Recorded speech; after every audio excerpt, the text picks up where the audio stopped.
दोस्तों, भक्ति में आने के बाद भगवान हमारी 5 तरीकों से परीक्षा लेते हैं। अगर हम इन परीक्षाओं में पास हो गए तो वो स्वयं हमारा हाथ पकड़ लेते हैं और हमारे जीवन से दुख के सारे बादल छट जाते हैं।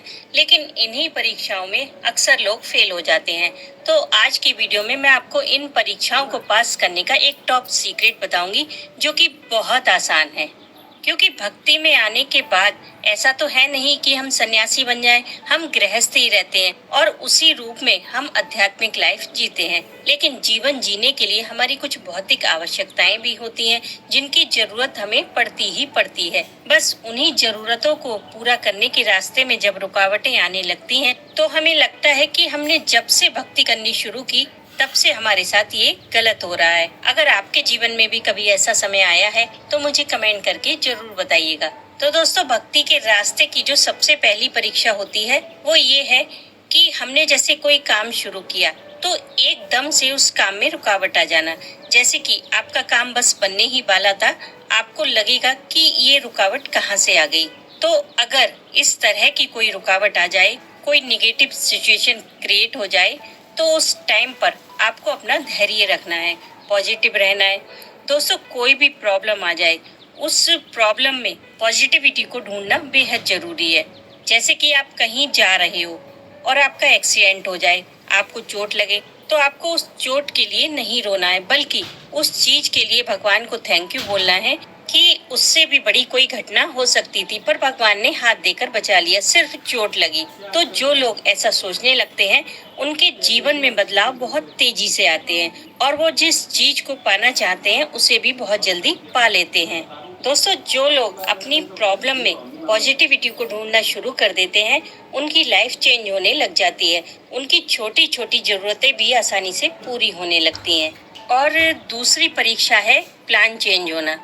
जैसे कि प्लान कुछ और सेट था कि ऐसे ऐसे होगा और हमारा काम हो जाएगा।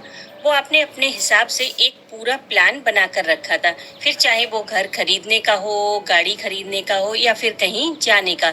लेकिन एकदम से लगेगा कि पूरा का पूरा प्लान ही चेंज हो गया।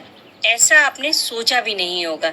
लेकिन जब कभी भी ऐसा समय आए तो समझ जाना कि प्रभु आपकी परीक्षा ले रहे हैं, क्योंकि ये प्लान चेंज तभी होते हैं। और भक्ति के रास्ते की तीसरी परीक्षा ये है कि हमने किसी चीज को पाने के लिए भगवान से प्रार्थना की, लेकिन उस चीज को पाने के लिए हमें बहुत सारी चीजों को खोना पड़ा। जैसे वो कहते हैं ना कि एक काम बनता नहीं कि दूसरा बिगड़ जाता है।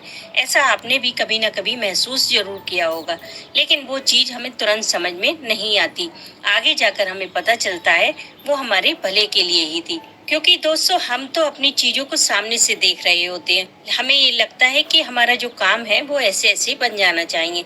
लेकिन परमात्मा बहुत सारी चीजों को देख रहा है, क्योंकि हमारी चीजों के साथ बहुत सारी लिविंग नॉन लिविंग एनर्जीज जुड़ी होती हैं, वो हम नहीं देख पाते। इसलिए कभी कभी प्लान चेंज हो जाता है। तो उस समय पर आपको अपना धैर्य रखना है, उस चेंज प्लान को एक्सेप्ट करना है, क्योंकि ईश्वर हमें टेस्ट कर रहे होते हैं कि हम बाधाओं से घबराते हैं या नहीं।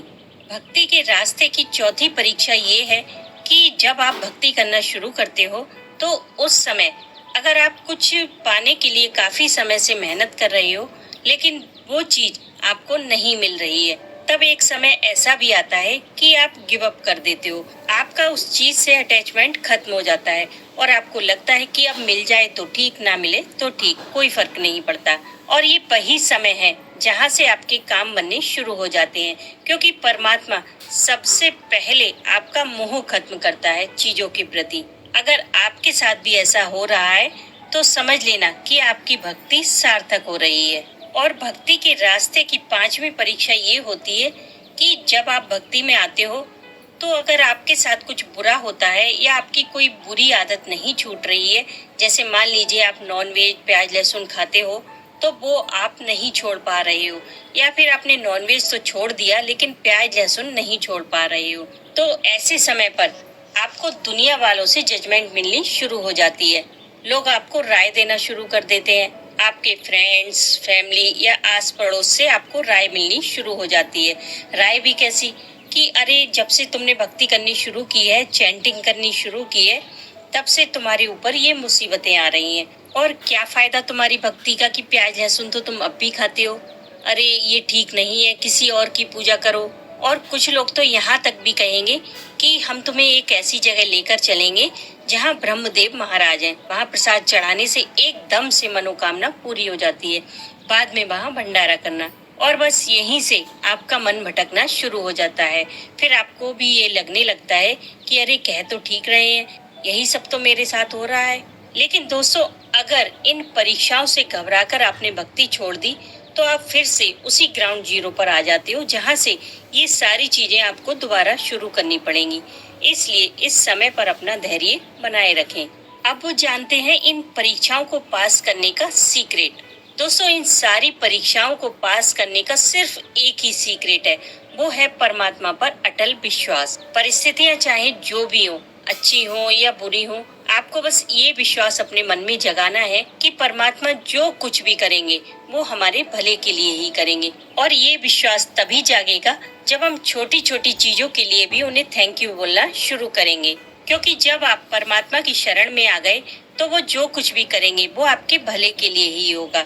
और जिस दिन से ऑनेस्टली ये भाव आपके मन में आ गया, उस दिन परमात्मा स्वयं आपका हाथ पकड़ लेंगे। बस उसी दिन से आपकी लाइफ चेंज होनी शुरू हो